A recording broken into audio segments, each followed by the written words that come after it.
ও মুসলমান ইমানদার, যুবক 3 দিনকার না খাওয়া হোটেল থেকে নেমে এবার মক্কার অলিতে গলিতে ঘুরতেছেন, মক্কার অলিতে গলিতে ঘুরতেছেন। 3 দিনকার না খাওয়া যুবক এবার রাস্তা দিয়ে হাঁটতেছেন। হঠাৎ করে রেশমি কাপড়ের ভিতরে যেন কি পেঁচানো দেখে এবার যুবক ধরতে যায়, আবার পিছন দিকে চলে যায়। তিনি ভাবতেছেন এই রেশমি কাপড়ের ভিতরে কি আছে। ওই যুবক জানেন না এই রেশমি কাপড়ের ভিতরে কি আছে। একবার ধরতে যায়, আবার 2 হাত পিছনে চলে যায়। কিন্তু ওই যুবক মনে মনে ভাবতেছেন এই রেশমি কাপড়ের ভিতরে যেই জিনিসটা আছে এটা যদি অন্য এক ভাই পেয়ে ফেলেন হয়তো আমানতের খেয়ানত হতে পারে। এই জন্যে ওই যুবক রেশমি কাপড়টা যেই পোটলাটা হাতে নিলেন, হাতে নিয়ে রেশমি কাপড়টা খুলে দেখেন একটা স্বর্ণের হার। সেই হারের মধ্যে প্রায় 300 মুক্তার দানা দিয়ে পেছানো ডিজাইন করা, নকশি করা। এটা দেখে তিনি আলহামদুলিল্লাহ পড়লেন। তার বাসায় চলে গেলেন মক্কায়। যেই বাসায় তিনি ছিলেন সেই বাসায় চলে গিয়ে ওটা রেখে আসলেন। এবার তিনি রাস্তা দিয়ে ঘুরতেছেন, মক্কার অলিতে গলিতে ঘুরতেছেন। হযরত আবু হুযায়ফা রাদিয়াল্লাহু তাআলা আনহু তিনি মসজিদে নববীর সামনে দাঁড়িয়ে আছেন। মসজিদে নববীর সামনে দাঁড়িয়ে আছেন আর ইমাম হোসাইন রাদিয়াল্লাহু তাআলা আনহু আল্লাহ রসুলের সঙ্গে সাক্ষাৎ করতে যাবেন। কিন্তু আবু হুযায়ফা ঢুকতে দিতেছেন না, যে তোমার ঢোকা যাবে না, আল্লাহ রসুল গুরুত্বপূর্ণ দর্শ দিচ্ছেন, হাদিস শোনাচ্ছেন, এই মুহূর্তে গেলে আল্লাহ রসুল হাদিস শোনাবেন না। ও মুসলমান ইমানদার, হযরতে আবু হুযায়ফা রাদিয়াল্লাহু তাআলা আনহু মসজিদে নববীর সামনে গেটের মধ্যে দাঁড়িয়ে আছেন। ইমাম হুসাইন বললেন, আবু হুযায়ফা আমাকে যেতে দাও, আমার নানাজি মুহাম্মাদুর রাসূলুল্লাহ সাল্লাল্লাহু আলাইহি ওয়াসাল্লামের সঙ্গে আমি কিছু কথা বলবো। হযরতে আবু হুযায়ফা বললেন, তোমাকে যেতে দেওয়া হবে না, আল্লাহ রসুল গুরুত্বপূর্ণ দর্শ দিচ্ছেন, তোমাকে ঢুকতে দেওয়া যাবে না। হযরতে ইমাম হুসাইন ডেকে বললেন, ও আবু হুযায়ফা, তোমরা যেই রাসূলুল্লাহর কথা শোনো, যেই রাসূলুল্লাহর কথা দিনে রাতে শোনো, সেই রাসূলুল্লাহর চেয়ে আমি ইমাম হোসাইন 1000 গুণে বড়।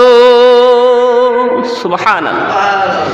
ও মুসলমান ইমানদার, এই কথা আবু হুযায়ফা শুনে মনের ভিতরে একটা কষ্ট পেলেন। যেই নবীকে আল্লাহ তাআলা দুনিয়ায় না বানাইলে কিছুই বানাইতেন না, কি এমন একটি কথা বললা হোসাইন যে আমার নবীর চেয়ে তুমি 1000 গুণে বড়, এটা তো বিশ্বাস করা যায় না। এদিকে হযরত উমরের ছেলে আব্দুল্লাহ, তাকেও ইমাম হোসাইন বলেছে গোলামের ঘরে গোলাম। এবার আল্লাহ রসুলের কাছে নালিশ পেশ করলেন আবু হুযায়ফা, ও আল্লাহর পয়গম্বর,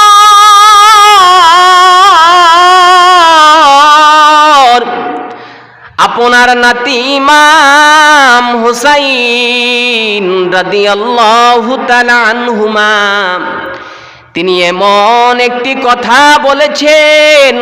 হযরতে আবু হুযায়ফা বললেন, ইয়া রাসূলুল্লাহ,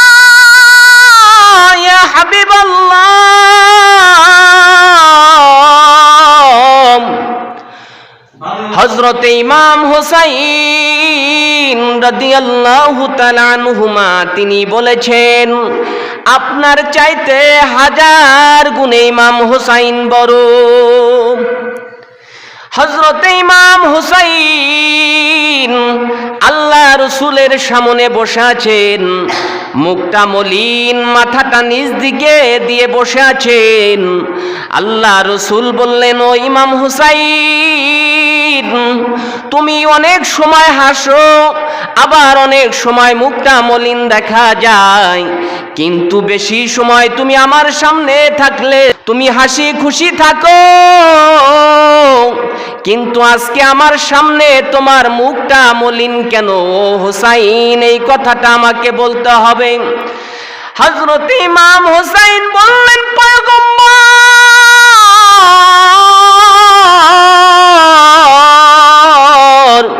ও নানাজি, আপনাকে এই কথা আমি বলবো, তবে আপনার সমস্ত সাহাবীদেরকে আপনার সামনে উপস্থিত করেন। আল্লাহর নবী বললেন, সাহাবীরা রে, আমার সামনে বসে যাও। আল্লাহর নবীর নাতি ইমাম হুসাইন রাদিয়াল্লাহু তাআলা আনহু তিনি কি করলেন? হযরতে ইমাম হুসাইন রাদিয়াল্লাহু তাআলা আনহুমা তিনি আল্লাহ রাসূলকে বললেন, ইয়া রাসূলাল্লাহ, ইয়া হাবিবাল্লাহ, ও নানাজি, 3টা প্রশ্ন আপনার কাছে আমি করব। এই 3টা প্রশ্নের জবাব যদি আপনি দিতে পারেন, তাহলে আমি বলবো কি জন্য আমি আজকে আমার মুখটা মলিন। আল্লাহর নবী বললেন, হুসাইন, 3টা কেন, আরো এই 3টার সঙ্গে আরো তুমি প্রশ্ন অ্যাড করো, কোনো সমস্যা নাই। হযরত ইমাম হুসাইন বললেন, ও নানাজি, বেশি প্রশ্ন আমি করব না, সমস্ত সাহাবীরা উপস্থিত আছেন, আমি 3টা প্রশ্ন করতে চাই। 1 নাম্বার প্রশ্ন, ও নবীজি, বলেন আপনার বাবার নাম কি? বললেন, আমার বাবার নাম আব্দুল্লাহ। তার বাড়ি কোথায়? মক্কায়। কি বংশের লোক? কুরাইশ বংশের লোক। ও পয়গম্বর, নানাজি,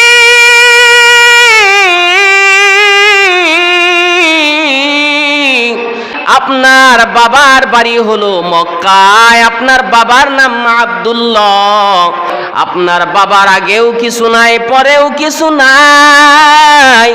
ও নানাজি, হযরতে হুসাইন বললেন, আমার বাবার নাম আলী, যাকে আল্লাহ তাআলা কাফেরদের উদ্দেশ্যে বাঘ বানিয়ে পাঠিয়েছেন।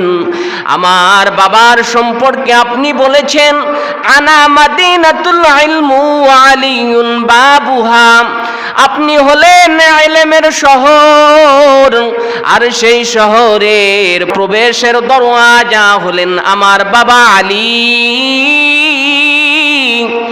আল্লাহর নবী বললেন, ও হুসাইন, এই দিক দিয়া তুমি বড়। দ্বিতীয় প্রশ্ন হলো, ও আল্লাহর পয়গম্বর, আপনার মায়ের নাম কি? বললেন, আমার মায়ের নাম আমেনা। এতটুকুনি পরিচয়, পিছেও কিছু নাই, আগেও কিছু নাই। আল্লাহর নবীকে বললেন, ও নানাজি, আপনি কি বলতে পারেন আমার মায়ের নাম কি? বলে, তোমার জবানে বলো, তোমার মায়ের নাম কি? ইমাম হুসাইন বললেন, আমার মা খাতুনে জান্নাত, জান্নাতের ভিতরে সকল রমণীদের সর্দারিনী খাতুনে জান্নাত ফাতিমাতুজ জাহরা, যাকে আল্লাহ তাআলা জান্নাতের ভিতরে সকল রমণীদের সর্দারিনী করে বানিয়েছেন, হযরতে ফাতিমাতুজ জাহরা, তিনি হলেন আমার মা। আল্লাহর পয়গম্বর বললেন, হুসাইন,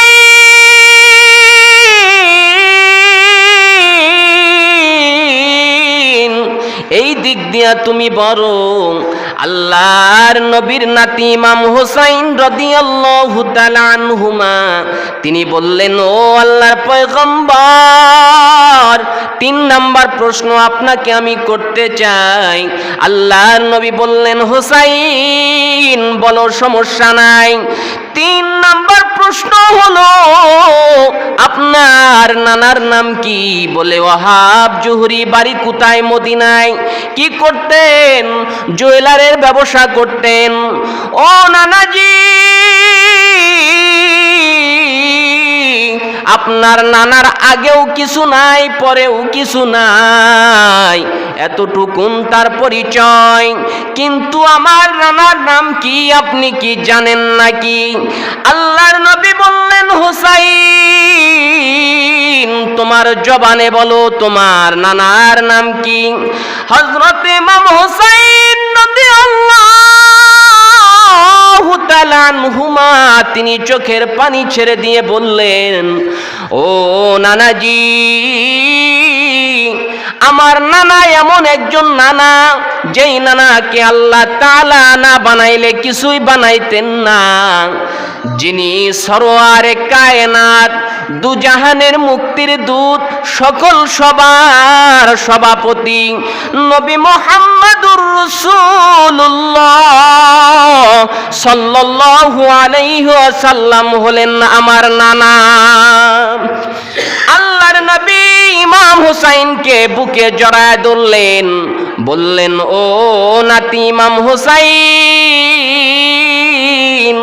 আজকে আমি পয়গম্বর হয়েও তোমার কাছে হার মেনে গেলাম। তুমি এই দিক দিয়াও আমার চাইতে বড়। সুবহানাল্লাহ। সমস্ত উপস্থিত সাহাবীগণ অবাক হয়ে গেলেন যে ইমাম হুসাইন বললেন যে তোমাদের পয়গম্বরের চাইতে, নবীর চাইতে 1000 গুণে আমি বড়। আল্লাহর নবীর জবানেই বললেন যে ইমাম হুসাইন তুমি আমার চেয়ে 1000 গুণে বড়। বলেন সুবহানাল্লাহ।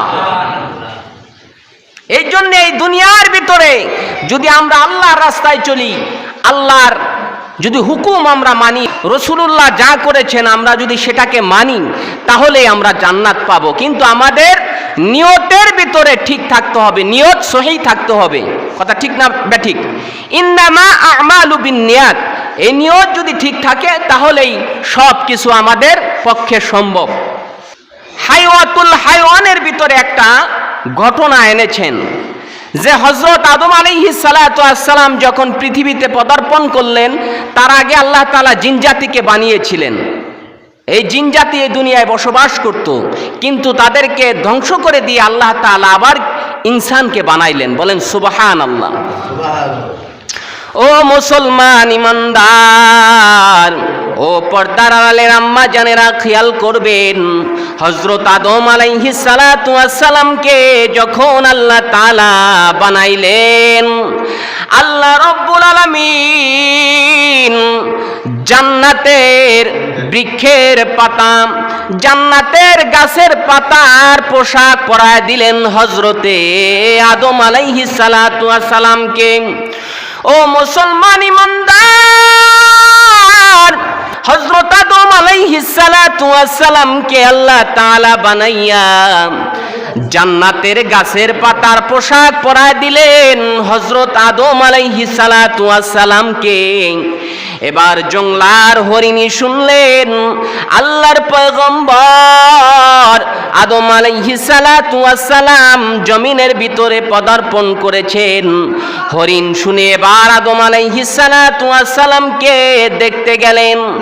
হযরতে আদম আলাইহিস সালাতু ওয়াস সালাম এবার তার পরনের যে জান্নাতের গাছের যে পাতার পোশাক, এই পাতাগুলি ছিঁড়ে ছিঁড়ে হরিণকে দিচ্ছেন। হরিণ খাচ্ছেন, হরিণ ওই পাতা খেয়ে বা দৌড়াচ্ছেন। ওই জান্নাতি পাতার খাওয়ার কারণে আল্লাহ তাআলা 3টা নিয়ামত ওই হরিণীর মধ্যে দিলেন। 1 নম্বর নিয়ামত হলো আল্লাহ তাআলা হরিণীর চেহারা সুন্দর করে দিলেন। 2 নম্বর নিয়ামত হলো আল্লাহ তাআলা হরিণের গোস্তের ভিতরে স্বাদ দিয়া দিছেন, অনেক স্বাদ গোস্তের ভিতরে। 3 নাম্বার নিয়ামত হলো আল্লাহ তাআলা ওই হরিণীর নাভির মধ্যে কস্তুরী দিয়া দিলেন। এমন কস্তুরী, এমন সুঘ্রাণ, পুরা জঙ্গলাটা যেন গ্রানে মুখরিত হয়ে গেছে। আর যে হরিণী আছে তারা অবাক হয়ে গেলেন, তোমরা কোত্থেকে আসলে, তোমাদের শরীরে এত গ্রাণ? বললেন, আদম আলাইহিস সালাতু ওয়াস সালাম জমিনের ভিতরে পদার্পণ করেছেন, আমরা সেই আদম নবীকে দেখতে গিয়েছিলাম।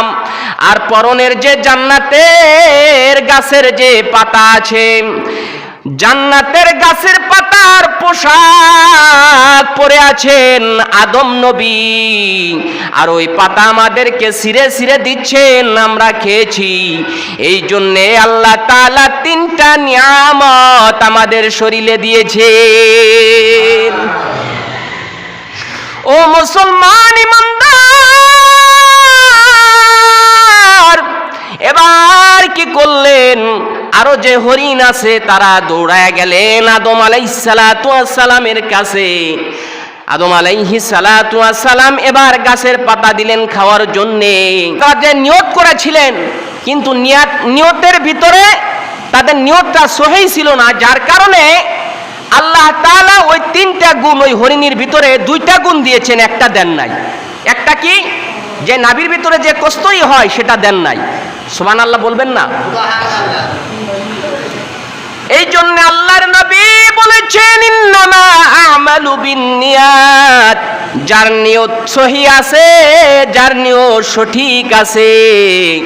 আল্লাহ রব্বুল আলামিনের হাবিব বলেন, কোনো কাজ যদি নিয়ত যদি সহি করে যদি করে, আমি আল্লাহ রসুল বলে গেলাম, অবশ্যই আল্লাহ রব্বুল আলামিন তার সেই কাজটাকে পরিপূর্ণ হাসিল করবেন। এখন আমরা রাস্তা দিয়ে হাঁটতেছি, ধরেন 5,000 টাকা পড়ে আছে। এখন যদি নিয়ত থাকে যেই টাকা যার, যিনি এই টাকার মালিক, আমি নিয়ত করলাম এই টাকাটা তার হাতে উঠায় দিব, এটা আমানত আমার হাতে রেখে দিলাম। যদি আপনার নিয়ত সহি থাকে তাহলে যার টাকা হারিয়েছে তাকে পেয়ে যাবেন। সুবহানাল্লাহ বলবেন না? এক যুবক হজ করার জন্য মক্কায় গিয়েছে। কোথায় বলেন তো দেখি, কোথায় গিয়েছে? মক্কায়। হজ করার জন্য মক্কায় গিয়েছে। 3 দিনকার না খাওয়া সেই যুবক হোটেলে আছে, হোটেল থেকে নামছে, খানার তালাশে বের হয়েছে। 3 দিন ধরে কোনো খাবার খায় নাই, ক্ষুধার তাড়নায় ছটফট করতেছে।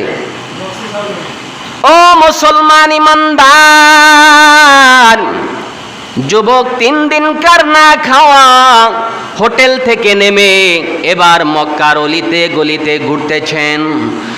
মক্কার অলিতে গলিতে ঘুরতেছেন। 3 দিনকার না খাওয়া যুবক এবার রাস্তা দিয়ে হাঁটতেছেন। হঠাৎ করে রেশমি কাপড়ের ভিতরে যেন কি পেঁচানো দেখে এবার যুবক ধরতে যায়, আবার পিছন দিকে চলে যায়। তিনি ভাবতেছেন এই রেশমি কাপড়ের ভিতরে কি আছে। ওই যুবক জানেন না এই রেশমি কাপড়ের ভিতরে কি আছে। একবার ধরতে যায়, আবার 2 হাত পিছনে চলে যায়। কিন্তু ওই যুবক মনে মনে ভাবতেছেন এই রেশমি কাপড়ের ভিতরে যেই জিনিসটা আছে, এটা যদি অন্য এক ভাই পেয়ে ফেলেন, হয়তো আমানতের খেয়ানত হতে পারে। এই জন্যে ওই যুবক রেশমি কাপড়টা, যেই পোটলাটা হাতে নিলেন, হাতে নিয়ে রেশমি কাপড়টা খুলে দেখেন একটা স্বর্ণের হার। সেই হারের মধ্যে প্রায় 300 মুক্তার দানা দিয়ে পেছানো, ডিজাইন করা, নকশি করা। এটা দেখে তিনি আলহামদুলিল্লাহ পড়লেন, তার বাসায় চলে গেলেন মক্কায়। যেই বাসায় তিনি ছিলেন সেই বাসায় চলে গিয়ে ওটা রেখে আসলেন। এবার তিনি রাস্তা দিয়ে ঘুরতেছেন, মক্কার অলিতে গলিতে ঘুরতেছেন। এই জিনিসটা কার? আমি এই মালিককে কেমনে পাবো? তার অন্তঃকরণের ভিতরে এই টেন্ডেন্সি জাগ্রত হয়ে গেছে, যদি এটা আমার হাত থেকে আমানতের খেয়ানত হয়ে যায় তাহলে আল্লাহ রব্বুল আলামিনের সামনে আমি কি করে দাঁড়াবো? এই চিন্তা ভাবনা নিয়ে তিনি মক্কার অলিতে গলিতে ঘুরতেছেন।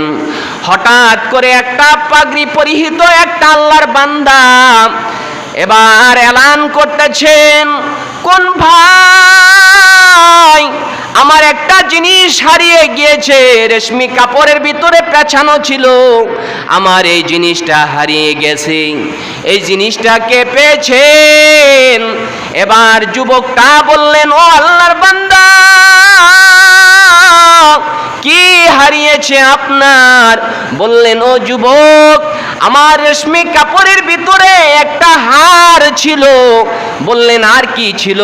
বলে, ওই হারের মধ্যে প্রায় 300 মুক্তার দানা দিয়ে পেঁচানো ছিল, নকশি করা ছিল।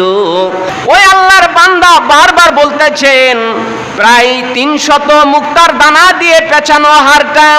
এবার আল্লাহর গোলাম ওই যুবক ওই আল্লাহর বান্দাকে বললেন, ও হাজী সাহেব, আমার হাতে আপনার হাতটা লাগায়া দেন, এই জিনিসটা আপনারই হবে, আমার কাছে আমানত রেখেছি।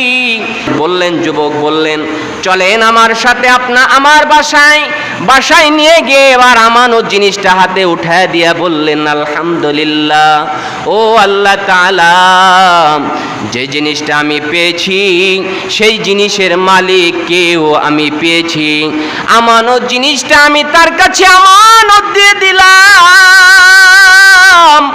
এবার ওই যুবক 3 দিনকার না খাওয়া, 3 দিনের মধ্যে তিনি খাবার খান নাই, ক্ষুধার যন্ত্রণায় ছটফট করতেছেন, 2 চোখের পানি দিয়া ওই যুবক বুকটা বাসা দিলেন। এবার কি করলেন? ওই মক্কা থেকে তিনি তার কাফেলা নিয়ে তার গন্তব্যস্থলে পৌঁছে যাবেন। এবার বললেন, ও কাফেলার সমস্ত লোকজন চলে আসেন, আমরা চলে যাব। হজের কাজ সম্পন্ন করে এবার চলে যাচ্ছেন। আরব সাগরের মধ্যে জাহাজের মধ্যে আছে, পানিপথে আসতেছেন। হঠাৎ করে একটা জলোচ্ছ্বাস শুরু হয়ে গেল, একটা ঝড়। সেই ঝড়ের মধ্যে স্টিমারটা ডুবে গেল। স্টিমারে যত লোক ছিল সমস্ত লোক মৃত্যুবরণ করলেন। কিন্তু ওই আল্লাহর বান্দা যুবক এবার পানির মধ্যে সাঁতরাচ্ছেন। সাঁতরাইতে এবার আল্লাহ তাআলা হুকুম করলেন, ও পানি রে, আমার যে বান্দা আছে, আমার মাহবুব বান্দা, এই বান্দাকে পানি একটা জংলার কিনারায় নিয়ে যাও। এবার পানির একটা ঢেউ এসে এবার জংলার কিনারায় নিয়ে গেলেন। যুবকটা টানে উঠে আলহামদুলিল্লাহ পড়লেন। এবার এদিকে ওদিকে তাকান, শুধু গাছ আর গাছ। সেই জংলার কিনারায় দাঁড়িয়ে আছেন, বাড়ি নাই, ঘর নাই, কান্নায় ভেঙে পড়ছেন, ও মালিক, ও আল্লাহ তাআলা, আমি এখন কোন দিকে যাব? কোথাও রাস্তা নাই, কোথাও বাড়ি নাই, ঘর নাই। এবার হাঁটতে হাঁটতে একটা রাস্তা পেলেন, সেই রাস্তা দিয়ে হাঁটতেছেন। হঠাৎ করে দেখতে পেলেন একটা সুন্দর মসজিদ। সেই মসজিদের ভিতরে প্রবেশ করলেন। মসজিদের ভিতরে প্রবেশ করে তিনি নামাজ আদায় করলেন। এবার আসরের নামাজ অথবা মাগরিবের নামাজের সময় হয়ে গেল। এবার মুসল্লিরা বললেন, ও ভাই, আপনি নামাজ পড়ান। এবার যুবকের ইমামতিতে নামাজ পড়লেন। মুসল্লি যারা আছেন তারা বুঝতে পারলেন ইনি একজন আল্লাহ তাআলার মাহবুব বান্দা হবেন। এবার নামাজ শেষ করে যুবকটাকে প্রশ্ন করলেন, ও ভাই আপনার বাড়ি কোথায়, আপনার ঘর কোথায়? যুবক বললেন, আমার বাড়ি ঘর কোথায় আমি নিজেও বলতে পারবো না, হজ করার জন্য গিয়েছিলাম। এমতো অবস্থায় স্টিমার, যে স্টিমারে আমরা এসেছি, আরব সাগরের মাঝখানে স্টিমারটা ডুবে সমস্ত মানুষগুলি মৃত্যুবরণ করেছে, কিন্তু আল্লাহ তাআলা আমাকে এই জংলার কিনারায় এনে দিলেন। এবার খুঁজতে খুঁজতে আপনাদের মসজিদ আমি পেয়ে গেলাম। এবার তিনি মসজিদে নিয়মিত নামাজ পড়াচ্ছেন। যেই সাবেক ইমাম ছিল তিনি মৃত্যুবরণ করছেন। এবার উপস্থিত লোকজন যারা আছেন তারা বললেন, ভাই আপনি আমাদের মসজিদে থেকে যান, ইমামতি করেন। তিনি ইমামতির দায়িত্ব পেলেন, ইমামতি করতেছেন। যিনি সাবেক ইমাম ছিলেন বেশ কয়েক মাস ধরে তিনি ইন্তেকাল করেছেন। ইন্তেকাল করে কবরবাসী হয়ে গেছেন। তার একটা মাত্র কন্যা সন্তান, এত সুন্দরী, এত রূপসী, এত ধার্মিক। এবার উপস্থিত যেই মুসল্লিগণ আছেন বললেন, ও যুবক তুমি কি বিবাহ করো নাই? বলে না, আমি বিয়ে করি নাই।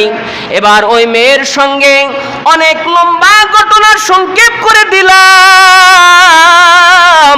এবার ওই সাবেক ইমামের যে কন্যা আছে, মেয়ে আছে, তার সঙ্গে বিয়ের কাজ এবার শুরু হয়ে গেল। বিয়ের প্রস্তাব দিলেন, তিনি রাজি হয়ে গেলেন, আল্লাহর বান্দি। এদিকে যুবক রাজি। সাবেক ইমামের মেয়ের সঙ্গে বর্তমান ইমামের সঙ্গে বিয়ে। এবার বিয়ের কাজ যখন সম্পন্ন হয়ে গেল, এবার বাসর ঘরে প্রবেশ করেছেন। যে আল্লাহর বান্দি বসে আছেন, এত সুন্দর চেহারার অধিকারী, শুধু সুন্দর নয়, আল্লাহ তাআলা এমন জ্ঞান দিয়েছেন আর এমন পর্দাশীল, জীবনে এই চোখ দিয়ে কোনো বেগানা পুরুষ দেখে নাই, এই চোখ দিয়ে কোনো খারাপ কিছু দেখে নাই। এবার ওই যুবক, আল্লাহর বান্দা যুবক, এবার বাসর ঘরে প্রবেশ করে স্ত্রীর দিকে তাকিয়ে আছেন। একবার স্ত্রীর দিকে তাকান, আবার তার অলংকারের দিকে তাকান, স্বর্ণের হারের দিকে তাকান। এবার ওই আল্লাহর বান্দা বলতেছেন, ও প্রাণের স্বামী, বিবাহ হয়ে গেছে। অনেকেই বিবাহর পর তার স্ত্রীর দিকে বারবার তাকায়, কিন্তু আপনার নজর দেখি শুধু অলংকারের দিকে, আপনার মতলব ভালো না। এবার ওই আল্লাহর বান্দা বলতেছেন, ও প্রাণের স্ত্রী, যেই গলার হারের দিকে আমি তাকাচ্ছি, মনে হয় এই হারটা আমি মক্কায় আমি পেয়েছিলাম। আমি মক্কায় এই হারটাই মনে হয় পেয়েছিলাম। এবার ওই আল্লাহর বান্দি বলতেছেন, হয়তো আমার নিয়ত ঠিক নাই, আমি না জেনে এই কথাটা বললাম যে তিনি লোভী, এই জন্য অলংকারের দিকে তাকিয়েছেন। এবার ওই আল্লাহর বান্দি বলতেছেন, ও প্রাণের স্বামী, আমার বাবা হজে গিয়েছিলেন, আমাকে নিয়েছিলেন। আমি হজে গিয়েছিলাম, রেশমি কাপড়ের ভিতরে এই হারটা পেছানো ছিল, আর আমি এই হারটা আমি পেয়ে গেছি।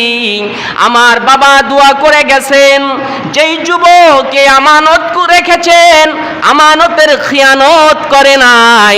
ও আল্লাহ, আমার এই মেয়েটাকে যদি ওই যুবকের হাতে উঠা দিতে পারতাম, তাহলে আমার কপাল ধন্য হয়ে যেত, আমার কপাল খুলে যাইতো। এবার আল্লাহ তাআলার যুবক ওই বান্দা সংসার শুরু করলেন।